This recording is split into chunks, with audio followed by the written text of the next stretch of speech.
Tayland'da neredeyse hiç kimsenin gitmediği böyle bir virane adasında bir balıkçı kasabasındayım. Kırsala, adalara gittikçe herkes gülüyor. Elinizi kolunuzu sallayarak Tayland'da çoğu plajı olan otele bile böyle rahatça girebiliyorsunuz. Kimselerin gelmediği Tayland adasına hoş geldiniz. Ya düşünsene şu an kazıkların üstünde Asya'da bir evin içindeyiz. Hani bunu TRT belgeselde falan görürdük ya da ne bileyim National Geographic'te görürdük. Ben de hiç böyle bir yerde kalmamıştım. Benim için de çok güzel bir tecrübe oluyor. Motorla son zamanlarda bu kadar güzel bir ada gezmemiştim. Ne bir para, ne bir pasaport, ne bir kask, hiçbir şey yok. Direkt alın hadi gidin dediler. Dedim polis, adada polis yok ki dedi. Videoyu sonuna kadar izleyin. Çünkü genel bir yorumum yapacağım. Şu ana kadarki için bir özet geçeyim. Bayıldım. Herhalde birazdan şu yanımızdaki nehir taşacak. Evin içine su basacak. Biz de dağa çıkacak yer arayacağız. Hanımlar, beyler ve sevgili çocuklar, sizlere iyi seyirler. Bize de şahane bir Kokut gezisi olsun. Başlıyoruz. Türkiye'nin lider su arıtma markası Aura Sebilon Unique sunar.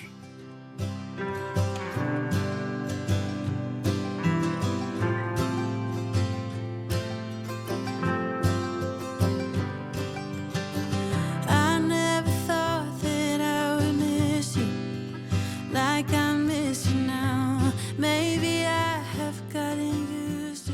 Şu anda sizlerden binlerce kilometre uzakta Tayland'da neredeyse hiç kimsenin gitmediği böyle bir virane adasında bir balıkçı kasabasındayım. Hanımlar, beyler, sevgili çocuklar, Dünya Turumun Tayland Kokut Adası bölümüne hoş geldiniz. Nasılsınız?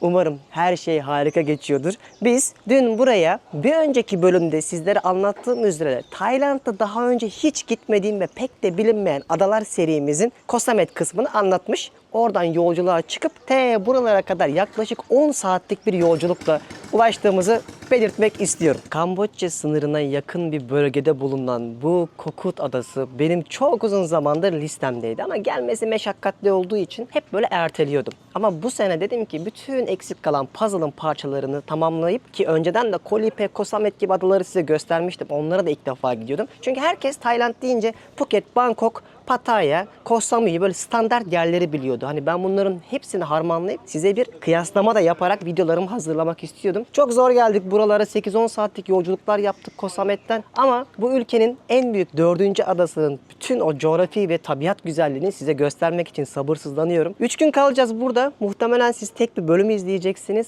ama çok güzel yemyeşil tabiat göreceğiz. Aynı zamanda ondan fazla size böyle çok keyifli plajlarda göstermek istiyorum. Videomuz başlıyor ama her zaman ne yapıyorduk? Video başlamadan bir güzel yorum ve beğeni atarsanız Dünya Turum'da beni desteklemiş olursunuz. Sizler için küçücük bir detay bizler için çok kıymetli, biliyorsunuz. Gezimiz kaldığımız yerden başlayacak. Yemek yiyeceğiz, plajları gezeceğiz, şelaleler göreceğiz ve harika bir akşam yemeğiyle sonlandıracağız. Çok fazla bir gece hayatı da beklemeyin. Baştan söylüyorum. Hanımlar, beyler ve sevgili çocuklar, sizlere iyi seyirler. Bize de şahane bir Kokut gezisi olsun. Başlıyoruz.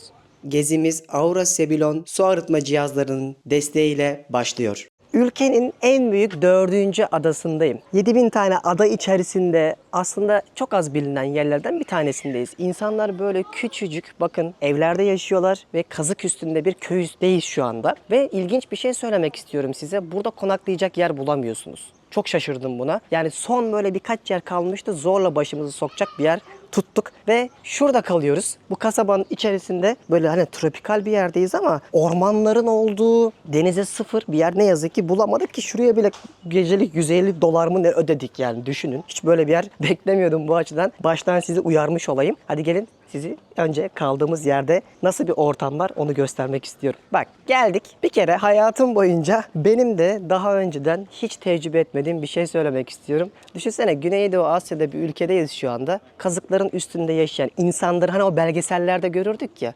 Onların evlerinden bir tanesinde kalıyoruz. Burası kaldığımız yer. Bu insanlar evlerini aynı Airbnb mantığında kiralıyorlar. Terliklerinizi çıkartıyorsunuz. Aslında onların yaşam alanlarının bir parçası oluyorsunuz. Kendileri yan tarafta yaşıyorlar. Buradaki 3 odayı da size kiralıyorlar. Odalardan bir tanesi burası. Dışı, tuvaleti, her şeyi var. Gayet rahat rahat kalabiliyorsunuz ama dün bir yağmur yağdı. Yani dedim ki herhalde birazdan şu yanımızdaki nehir taşacak. Evin içine su basacak. Biz de dağa çıkacak yer arayacağız diye korkmadım değil. Yani tek göz bir şekilde uyudum. Çünkü buranın yağmurları çok fenadır. Bir anda sel alır ortalığı. Biliyorum da. Bir de nehrin üstündeyiz. İnsan ister istemez korkuyor. Burası kahvaltı yapabileceğiniz böyle size ait masanız ve yan tarafımızda çok tatlı bir kafe. Ki az önce orada kahve içtik. Böyle insanlar gelip nehrin üstündeki bu kazık üstü mekanına gelip kahvelerini içiyorlar. Burası Taylandlı bir hanımefendiyle Alman bir abi evlenmişler. Onların kurduğu bir işletme. Eğer az sonra denk gelirse onlarla da tanıştırırım sizleri. Şimdi diğer odalar temizlendiği için rahatsız etmek istemiyorum. Çok kibar insanlar. Ve burada ilginç olan bir şey söyleyeyim. Kırsala, adalara gittikçe herkes gülüyor. Yani herkes şöyle. İstemse sen de böyle bakıyorsun. Sen de gülüyorsun. Sipariş veremiyorsun. O sana gülüyor. Sen ona gülüyorsun. 15 dakika geç. O yüzden gerçekten gülmek için bile buralara gelinir. Hep söylediğim şeydir bu, biliyorsunuz. Bu evin de burası küçük bir oturma alanı. Böyle denizden topladıkları deniz kabukları her yerde var. Evin tasarımı bu şekilde. Ahşap da olunca çok güzel yakışmış mesela. Burası mutfak kısmı. Gelip kullanabiliyorsunuz. Hiç karışmıyorlar ama pek ihtiyacımız olmadı. Buraya dolaba bak sağ olsunlar. Bize meyve falan koymuşlar. Sular koymuşlar. Direkt hemen geldiler sabah yer misiniz diye böyle ikram ettiler. Çok tatlı insanlar. Hani burada ocak, fırındır vesaire var da onları göstermek istemiyorum ama nerede yaşadıklarını görmenizi istiyorum. Gel Burçin. Ya düşünsene şu an kazıkların üstünde Asya'da bir evin içindeyiz. Hani bunu TRT belgeselde falan görürdük ya da ne bileyim National Geographic'te görürdük. Aşağısı gece gelgitten sonra bir de üstüne yağmur yağınca full deniz olmuştu. Bak gündüz yine çekilmiş. Hatta yukarıdan hala damlıyor bak yağmur damlaları. Burası da onların yaşadıkları yer. Hello, hi, how are you? Enjoy. We are just making video of the house. Thank you very much. Kapın kap. Böyle bir ailemiz var. Onları mesela burada yaşıyor. Direkt evleri burası ve burada diğer mahallelerinde yaşayan insanların evlerini görüyorsunuz. Ben de hiç böyle bir yerde kalmamıştım. Benim için de çok güzel bir tecrübe oluyor. Hatta motor da kiraladık. Onu da gösterir, anlatırım hikayesini size. Böyle hep beraber Kokut'u gezeriz. Hadi bakalım. Dün bu teknelerin hepsi zemine oturmuştu. Bugün bak hepsi yüzüyor. Bilmiyorum gönyeleri nasıl bozulmuyor. Çok ilginç bir şekilde buna alışmışlar artık. İsterseniz burada kano kiralayıp da gezebiliyorsunuz ama daha adada keşfedecek çok şey var. Çünkü ülkenin en büyük 4. mü 3. adası mı ne? O yüzden başka plajlara gidelim. Bulunduğumuz mahalle çok güzeldi. Çok iyi bir tecrübe oldu benim için de. O yüzden bugün heyecanımız tavan. Harika bir gün olacak. Acıktık ama bir kahvaltı yapalım önce.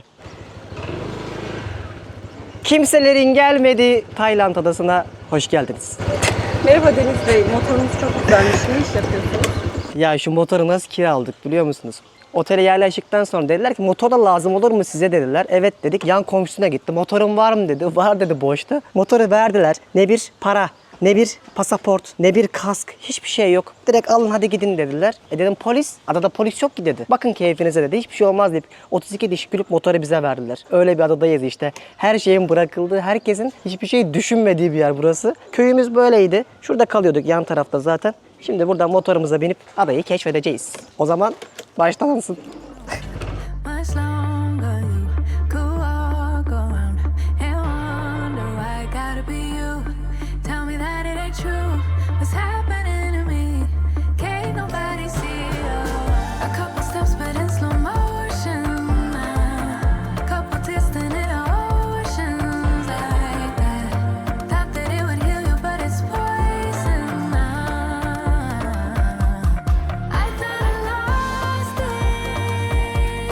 I thought I lost it. Can't lie, can't lie, can't lie, can't lie. Yaks Cafe diye bir yere geldik. Fotoğraflarına falan baktım böyle Bali havası falan da var. Bir de ben burada şeyi hissettim. Mesela ben Bali'ye 13-14 sene önce gitmiştim. Hani şey tabiri var ya o zamanlar oralar tuttuktu olayı. Burada da mesela onu hissediyorum. Yavaştan yapmaya çalışmışlar ama daha çok yolu var ama çok sevdim. O yüzden mesela buranın da bozulmasını asla istemem. Dün biz motorla biraz gezdik çünkü adayı ve şahane böyle keyifli mekanlar yapmışlar. Ormanların içinde kayboluyorsun ve çok az turist var görece diğer yerlere. O yüzden çok güzel, çok seversiniz buraları. Burada şimdi bir kahvaltı keyfi yapacağız. Tamam, otel kısmını geçtik ki ben bunların hepsini açıklamaya bırakacağım. Buralara gelmek isteyenler orada dev rehberler olacak bağlantılar şeklinde. Bir kafeye geldiniz, $1 30 baht ederinde Tayland'da artık biliyorsunuz. Sandviç ya da işte bagel söylerseniz 250-300 baht civarında, yani Avrupa standartlarına gelmiş fiyatlar. Çok fazla zaten Fransız var özellikle adada. Öyle bir kruvasan bile söyleseniz 250 baht civarında. Ama birazcık kafeler pahalı oluyor böyle yerlerde. Çünkü insanların yiyecekleri daha kısıtlı olduğu için ve genelde de yabancılar işlettiği için fiyatları şişiriyorlar. Şimdi burada bir şekilde karnımızı doyuracağız. Şöyle bir mis gibi karpuz suyu. Yani yine söylüyorum, dünyanın en iyi karpuz suyunu Tayland'da içersiniz. Harika. Ve asla beklemezdim böyle bir bagel bulabileceğimi. Bizdeki simitin içi doldurulmuş hali gibi düşünün. Bu şekilde güne kahvaltıyla başlıyoruz. Şöyle bir şey. Gayet doyurucu. Afiyet olsun.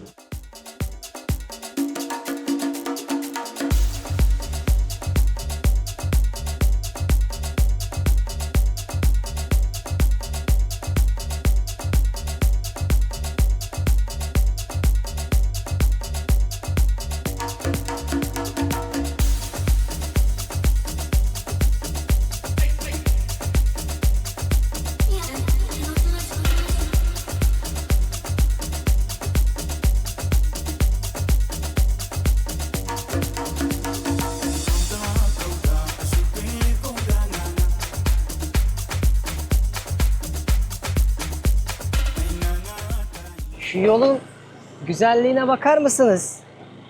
Yani motorla son zamanlarda bu kadar güzel bir ada gezmemiştim. Neyi çekeceğimizi şaşırıyoruz. Bir yanda köy yaşamı, bir yanda turizm, bir yanda plajlar. Her şey iç içe ama çok sakin.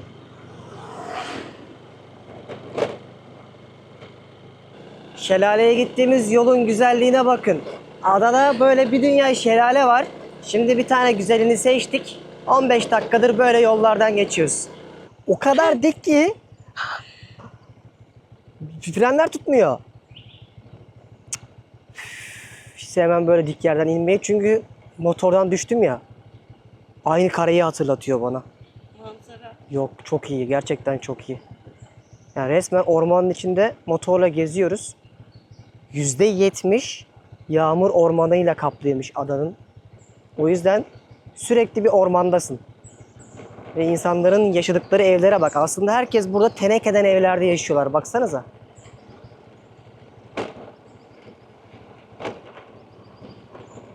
Vay, şuraya bak ya. Şelalenin serinliği gelmeye başladı değil mi? Holangzhou. 15 dakikada şelalenin olduğu yere geldik. Ama biraz daha yürümemiz gerekiyor. Böyle bir patika yol varmış. Yürüyüşçüler çok sever diyorlardı hatta. Bakalım dediklere kadar çıkacak mı? Videoyu sonuna kadar izleyin. Çünkü genel bir yorumum yapacağım. Ama şu ana kadarki için bir özet geçeyim. Bayıldım. Yani her yer doğa. İstediğiniz her şeye ulaşabiliyorsunuz. Çok keyifli. Yürüdüğümüz bir yola bakar mısınız? Şelaleye gidiyoruz ama hani hiç bozmamışlar. Patika yol bile gerçekten patika yol. Bakalım, inşallah değecek. Çok güzelmiş. Ama tabii debisi çok yüksek değil. Kurak sezondayız. O kadar yağmur yağdı dün, ona rağmen. Böyle küçük bir yüzme alanında gölet de oluşmuş. İsterseniz şuradan iple de sarkıp serinliyorsunuz. Hadi biz de yüzelim. Mikrofonu falan çıkarttık. Biz de yüzeceğiz, atlayacağız. Biraz serinleyelim böyle güzel bir ortamda. Çok huzurluymuş ama çok da sakin. Bana burası Meksika'daki cenoteleri hatırlattı. Tabi orada yüzlercesi var yan yana. Bu adada da böyle birkaç tane vardı. Şuraya kadar gidelim işte, yürüyelim. Yüzelim de biraz keyif yapalım. Günün o terini ve yorgunluğunu atalım.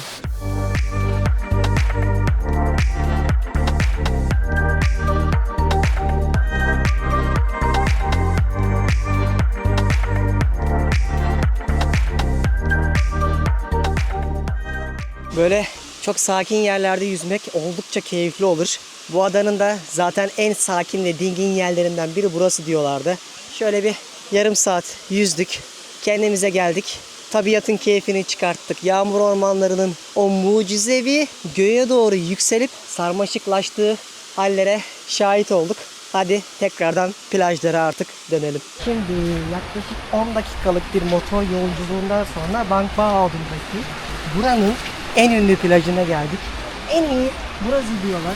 En keyiflisi, en fotojenik anlamda da güzeli buraymış. Mesela görüyorsunuz ağaçları. Kartpostallardaki gibi böyle suya doğru yatıyor. Siz de bu kokonat ağaçlarının üzerine çıkıp fotoğraf çektiriyorsunuz. Sular yine çok çekilmiş. Baksanıza 30 metre falan yine gitmiş geriye. Burada şimdi biraz dolaşalım. Biraz drone uçururuz. Manzaranın keyfine bakarız. Biraz yüzeriz. Birkaç saat zaman geçiririz. Bakın burada da bir dünya böyle küçük küçük ahşaptan tek katlı evler yapmışlar. Bunları kiralayabiliyorsunuz bungalov tarzında. Ne lüksleri de var. Ben size bir tane playlist yapıp açıklamaya bırakacağım, plajlara göre, lükslere göre, en uygunlarına göre. Ama yine söylüyorum, özellikle Ocak'tan Nisan'a kadar full her yer. Şimdi buraya kalkıp da işte Temmuz'da ya da Ekim'de gelirseniz fiyatlar tabii ki yarı yarıya, hatta 1/3'e kadar düşer. Çünkü talep yok. Ama böyle yoğun dönemde gelirseniz hiç de Avrupa'dan farkı olmayan fiyatlar göreceksiniz. Çünkü tesis sayısı çok az, talep çok fazla. O yüzden olur da bir gün bu adaya gelecek olursanız bunu mutlaka dikkate alarak plan yapın. Şimdi bu koyda dolaşacağız ama güzel bir tesis arıyoruz. Hani bir şeyler içip dinlenebileceğimiz, güneşlenebileceğimiz. Şu tarafa kadar gittik. Karşı plajı solunuza aldığınızda hiçbir şey yoktu. Herkes sadece direkt havlusunu atmış plaja takılıyorlardı. Bir de diğer tarafa doğru gidip bakalım dedik. Hava da bayağı sıcak. Cam gibi bir, görüyorsunuz şu anda siz kış yaşarken biz burada bu güzel havanın keyfini çıkartarak aslında yazı yaşıyoruz. Gidelim bakalım. Gerçekten her şey o kadar salaş ki burada. Yani dediğim o Bali kıyaslamasının arkasındayım. Şöyle bir mekana geldik. Zaten bir tek burayı gördük. Burada bir şeyler içelim bakalım. Şöyle buz gibi bir kokonat suyu aldım 100 bahta. Bakın buna alışmak istiyorsanız asla sıcak içmeyin. Buralara geldiğinizde ilk soğuk içmeye başlayın. O zaman tadını daha iyi alabiliyorsunuz. Yanımızda da Servet'in böyle barları vardı. Antep fıstığı barları. Bunu dünya turunda kaç kere sizlere anlattım. Böyle çantanıza atıyorsunuz. İçerisinde kiminde Antep fıstığı oluyor. Kiminde susamlı, fındıklı böyle farklı farklı tatlarda oluyor. Vegan ve kolay kolay bozulmuyor da. Böyle küçük barları alıyorsunuz. Çantanıza atıyorsunuz. Böyle yurt dışındayken bile enerjiniz düştüğünde böyle enerji veriyor. Hatta Fethiye'mizin markasını kaç kere sizlere anlattım. Göcek'te ve Fethiye'de şubeleri de var. Fiziksel olarak gidip ziyaret edebilirsiniz ama artık aynı zamanda online olarak Fethiye'mizin ürünlerinden alabilirsiniz. Fethiye tahini ve özellikle helvası, şeker ilavesiz lokumları harikadır. Üstüne bir de seyahat ederken böyle protein barları var. Bu şekilde biz de bir sürü almıştık, çantaya atmıştık. Enerjimiz düştüğünde ne olur ne olmaz diyerek bunlardan tüketiyoruz. Hatta artık aynı zamanda sadece kendi web sitelerinden değil, birçok bu büyük alışveriş sitelerinden, hatta aynı zamanda bu dev market zincirlerinde de Servet'in bu protein barlarından görebilirsiniz. Şöyle bir şey bak göstereyim sizlere de. 30-40 tane almıştık. Kaç tane videoda da size anlatmıştım. İçinde bu mesela Antep fıstıklısıydı. Şu şekilde bir ürün. Çok çok iyi. Gönül rahatlığıyla öneririm. Servet'in web sitesini açıklamaya bırakacağım.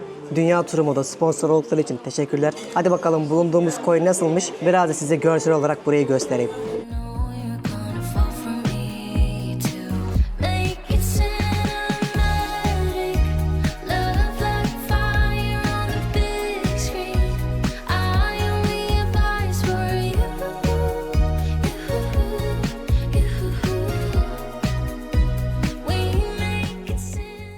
Biz her zaman size ne diyoruz dostlarım? Dünyayı gezen kardeşleriniz olarak bizi neden takip ediyorsunuz? Ben hep size balık tutmayı da öğretmeyi seviyorum, değil mi?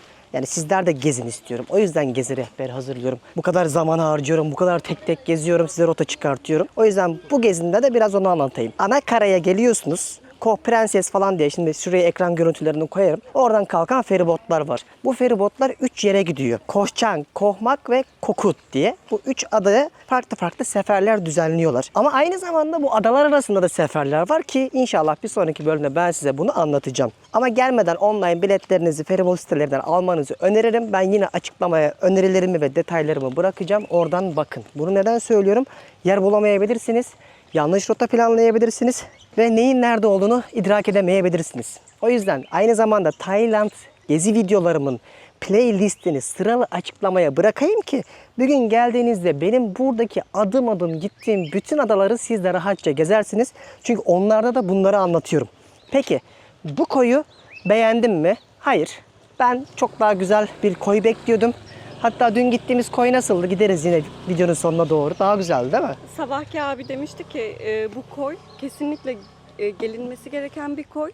Burayı görmeden mutlaka gitmeyin demişti. Bence dünkü koy buna 5 basar değil mi? 5 basar, 1000 basar hatta. Evet. Götürürüz sizi videonun sonuna doğru. Biz bu koya dair de yorumumuzu yapmış olalım ki haberiniz olsun. Daha bir sürü koy var ama birkaç tanesini seçeceğiz. Sıradaki gelsin. Yine motorumuza binip devam. Baksanıza otoparka gayet böyle bir turizmin olduğu bir ada olsa da yine söylüyorum o kalabalığı asla hissetmiyorsunuz. Adada yollar böyle ve her yerde tabela görebiliyorsunuz. Şimdi gideceğimiz yerin ismi de Ban Oyai diye geçiyor. Buradan sağa doğru dönelim. Tek gidiş tek geliş her yer. Yeri geliyor beton, asfalt. Yeri geliyor çok azı toprak oluyor. Ama genel olarak gayet güzel yollar ve insanlar böyle ormanların içerisinde küçücük evlerde yaşıyorlar. Burada hiç maymun yok. Mesela Malezya'daki adalarda ne kadar çoktu hatırlıyorsunuzdur. Ama çok köpek var. Böyle başıboş geziyorlar. Ama köpeklerin hiç havladığını görmedim. Köpek de çok sakin. Adada her şey çok sakin. It's time I'm letting you go. This time I know it for sure. Just thought I should let you know. Yeah, no, it's no more. No, I got so high on a low. That's when I love you the most. Now I thought I should let you know. Yeah, no, it's no more. We don't know. No, it's no more. We don't know. No, it's no more. We don't know. No, it's no more. No, no. We don't know. No, it's no more. We don't know. No, it's no more. Yani öyle yerlerden geçiyoruz ki sanki ormanın üstünden yolu bir şekilde yapmışlar. Sizi hiç kimsenin olmadığı izbe yerlere çıkarmak için uğraşmışlar. Ya diğer gittiğimiz bütün adalar bunların yanında küçücük minicik kalır. O yüzden gez gez bitmiyor. Şu an güneyinde Apohra diye bir sahile geldik. Doğru mu okunuyor yanlış mı kim bilecek yani sizden bizden başka. O yüzden hiçbir kimse olmasın böyle sakin sakin tabiatta gezelim böyle ıssız koylara gelelim diyorsanız buralar çok güzel. Ama yine söylüyorum denizini beğenmedim. Çünkü denize giremiyorsun baksana. Yani koy gibi değil. Tamamen plaj evet ama sular da çekildikten sonra pek bir denize girilecek ortamı olmuyor.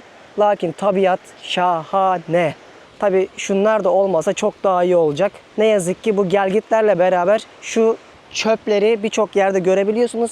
Ama Allah'tan bazı yerlerde artık yerel halklar da uyanmaya başlamış ve temizlik günleri yapıyorlar.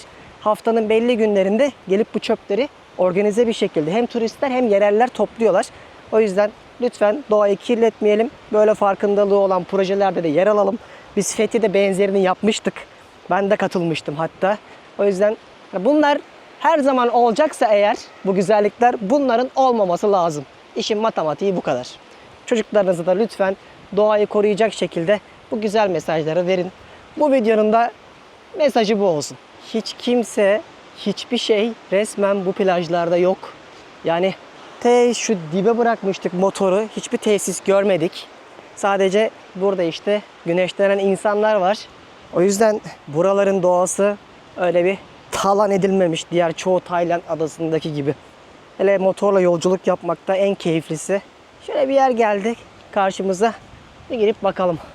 Burası bir tesismiş. Hani gelmişken bak size de göstermek istiyorum. Çok huzurlu. En güzel yanı da dedim ya buranın %70'i yağmur ormanı. Artık hani gözünüz tabiattan kanıyor. Her türlü bitkiyi görebiliyorsunuz. Ve o kadar sık ve güzel ki insan büyülenmiyor değil. Bak otelin de içinde böyle çok güzel peyzajı var. Şurada huzurlu bir sulak alan yapmışlar. Buralara gel kitap yaz. Gerçekten çok keyifliymiş. Hele ki bu daha da sakin o yağmurlu sezonda gelirseniz buralarda incin top oynar. Fiyatlar da çok düşer. Aklınızda bulunsun. Ama ben yine söylüyorum denizi için değil tabiatı için buralara bayıldım.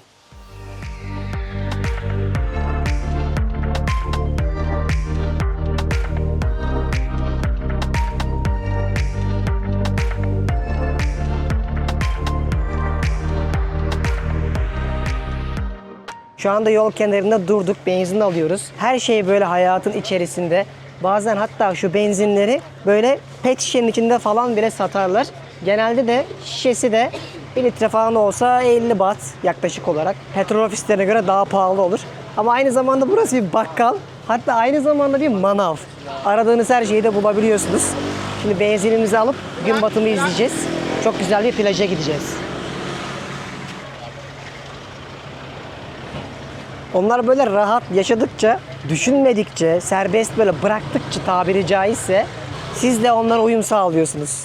Ben de artık böyle şey gelmiyor biliyor musunuz? Tehlikeli gelmiyor yani çok yanlış biliyorum ama hayatın gerçekleri bu adalarda, bu coğrafyada bu. Kahla Chang Beach diye bir yere geldik. Burada ve adanın genelinde dikkatimi çeken bir şey göstermek istiyorum sizlere.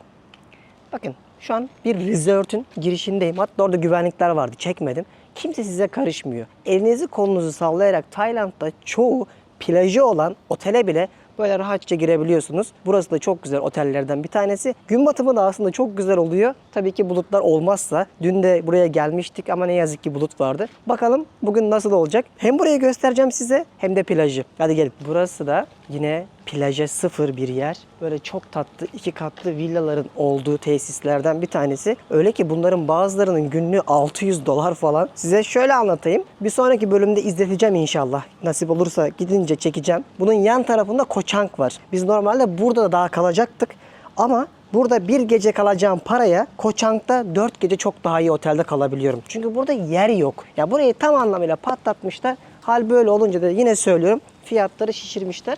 O şişen otellerden bir tanesi de burası. Ama hani çok güzel. Şuradaki peyzaj bile muhteşem. Böyle sizi gezgin ağaçları karşılıyor. Buna gezgin ağacı deniliyor Türkiye'de. Böyle kat kat gider, yapraklarını açar. Muza da benziyor yaprakları ama değil. Baksana çok şık, böyle tropikal bir yerde olduğunu hissettiren harika bir tesis yapmışlar.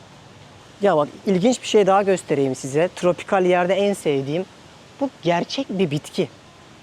Gerçek bir yaprak. Ama sanki buraya böyle obje olarak konmuş yapay bir çiçek gibi ama değil. Ve bunun gibi böyle insan bedeni kadar olanları var. Yani onlara böyle ince ince baktığınızda mucizevi bir yerde olduğunuzu hissediyorsunuz. Doğası yine söylüyorum şahaneydi. Bak buralarda da çok mangrove ağaçları var. Suyun olduğu her yerde mangrove görüyorsunuz. Ekvator ikliminin hakim olduğu coğrafyalarda ve çok büyük oksijen sağlayan aslında bitkiler bunlar. Tabii gelgitlerle beraber gün yüzüne de çıkıyor kökleri vesaire ama genelde bunun turlarını da yaptırırlar böyle daha göl olan yerlerde. Burada da çok gördüm, dikkatimi çekti. Plaja geldik. Baksana şu manzaraya. Bak 3 tane villa yapmışlar. Ortaya da havuzu koymuşlar. Çok da şık tasarımları var. Şu an tam altın saatler. Çekim de çok güzel olur. Bak burası benim mesela en sevdiğim yer oldu. Kaç tane plaj gördük bugün. Bir daha gelsem bu tarafta kalmayı tercih ederim ama yine söylüyorum. Buranın da denizi kötü. Yani deniz hep dalgalı, çekiliyor. Böyle koy gibi değil. O yüzden denizden böyle mekanların olduğu yerlerde çok bir şey bence beklemeyin. Bak bembeyaz kumların olduğu harika bir yerdeyiz. Bak kimse bize bir şey sormadı. Tesisin içine kadar geldik. Birazdan bir şeyler tadarız gün batımı izlerken içeriz de. Şurada barı marı vardı. Ama bir şeye değinmek istiyorum. Tayland'da en sevdiğim şey ne biliyor musunuz? Az önce girişte de söyledim. Kimse plajlarda size karışmıyor. Dün bu plajda buranın yerel halkı voleybol oynuyordu. Bugün yabancılar var. Böyle 10-15 tane genç gelmişler. Bu tesisin önünde rahat rahat oyunlarını oynayıp sporlarını yapıyorlardı. Tayland hükümetinin kendi halkına olan en büyük sahiplik noktasındaki bence takdir ettiğim detayı bu. Bütün plajları Tayland halkının kullanımına adıyorlar. Dün de canlı canlı görmüştüm. Çok susadık. Hadi güzel bir gün batımı izleyelim.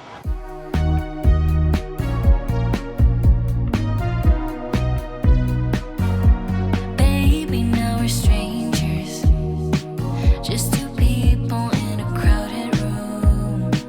I don't even know your name yet, but I know I'm gonna fall for you. Walking over to you with a drink in my hand. They say I move too fast, but I don't give a damn. Don't know your name yet. Artık gece oldu. Buralarda gece hayatı vesaire hiç yok. Bunu baştan söyleyeyim. Daha çok çiftlerin tercih ettiği ya da kafasını dinlemek isteyen insanların böyle huzur bulmak istediği adalardan bir tanesi. Hatta şu an çok güzel bir balıkçıya geldik. Yolu göstermek istiyorum size. Nerede biliyor musunuz? Bakın böyle kapkaranlık, ıssız yerlerden geliyorsunuz. Neredeyse hiçbir tabela yok. Mekanın ismi de şu. The Fisherman Hut. Burada biz dün akşam balık yedik. Hani ben Muğla Fethiye'liyim. Ailem balıkçı, yıllardır söylüyorum. Hatta balık pazarında Fethiye'de tezgahlarımız var. Pehlivanlar balıkçılık deseniz herkes gösterir. O yüzden balığı çok iyi biliyorum ve bu coğrafyadaki yediğim en iyi balıklardan birini yedim. Hadi gelin size hem mekanı göstereyim hem de bu akşam yine aynısından yiyeceğimiz o tezgahı ve balığı göstermek istiyorum. Şöyle bir ortamımız var. Bakın ne kadar güzel. Burası da direkt tezgah kısmı. Böyle taptaze balıkları buzlamışlar. Sen cam gibi parlıyor hepsi. Şundan yedik biz. Biz Big Eye Sket'ten yedik. Direkt şurada alüminyum folyoya sarıp pişiriyorlar ve inanılmaz lezzetliydi. İçeride de aynı zamanda canlı müzik oluyor. Şurada eleman, şurada arkadaş sakin sakin müziğini, sanatını icra ediyor. Burası çok bizi mutlu ettiği için yine gelelim dedik. Risk etmeye gerek yok. Yani birçok yerden kat be kat daha lezzetli yemekler yapıyordu. Bu coğrafyada gittiğiniz yerlerde eğer ki insanlar alüminyum folyoda balık yapıyorsa şöyle balığın suyu çekmemiş oluyor. Çok daha lezzetli oluyor. Hep ne derim ben sizlere? Bu coğrafyanın suyları sıcak olduğu için balık yağlanmıyor ve özellikle böyle renkli görünen balıklar lezzetsiz olur derim. Thank you. Tabaklarımız da geldi ya. Biz hatta dayanamadık. Ben çekimi unutmuşum. Şu balığın yarısını yedik ama çok güzel balık yapmışlar. Dün de yemiştik, yine söylüyorum. Hani Fisherman diye bir yer gördüğünüzde birçok yerde daha bizden tatları bulabiliyorsunuz. Ve şöyle müsaadenizle en sevmediğim şey yediğini insanlara göstermektir. Ama göstermeliyim ki sizler de hani buralara gelirseniz aç kalmamak için böyle şeyleri tecrübe edin. Yine söylüyorum, alüminyum folyo balıkta buralarda can oluyor. Baksana, çok güzel de salata yapmış hatta. Daha ne olsun ya. Afiyet olsun. Günün hep ne derim en güzel anı. Hazır canlı müzik bitmek üzereyken ben de kapanış yapabilirim. Harika bir adaydı. Çok keyif aldık.